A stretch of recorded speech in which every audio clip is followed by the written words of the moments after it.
Nous avons mené en même temps en fait, deux recherches qui ont eu lieu entre 2006 et 2010 environ, donc l'une sur l'alimentation des adolescents et leur diversité culturelle, et l'autre sur les comportements alimentaires des enfants relativement aux dimensions du plaisir, du jeu et de l'éducation.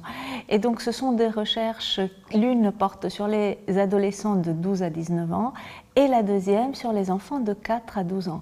Ce qui nous fait quelque part une étude sur une population, sur une tranche d'âge très ample, qui nous permet aussi de voir comment les comportements alimentaires se modifient tout au long d'un cycle de vie qui a de nombreux passages et de nombreuses ruptures en son sein en fait. Souvent quand on parle de normes, on imagine la norme sociale, la norme dictée par les parents, la norme effectivement sanitaire comme tu as dit.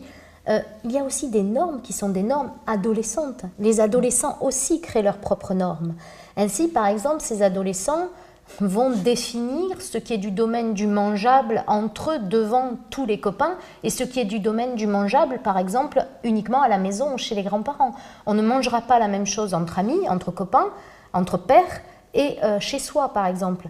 Certains aliments qu'on aime, gustativement parlant, sont des aliments dont on aurait honte d'exposer l'appétence qu'on a, etc., devant les amis. Donc en fait, ce qui est intéressant dans cette pluralité de normes, c'est de ne pas imaginer que l'adolescent reçoit simplement des normes, il est aussi lui-même à l'origine de nouvelles normes et tout ce système en fait fait sens.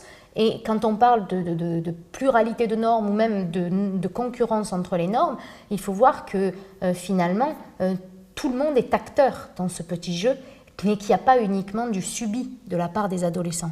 Il est important aussi de penser autrement la socialisation des plus jeunes, enfants et adolescents. Ce ne sont pas seulement ceux qui reçoivent en fait les injonctions, mais parfois ils sont eux-mêmes qui modifient les comportements, par exemple dans l'espace familial. Et dans ce sens-là, ils sont vraiment acteurs de leur expérience alimentaire. La recherche Alimado nous a montré effectivement qu'il y a pas mal de clichés à remettre en question.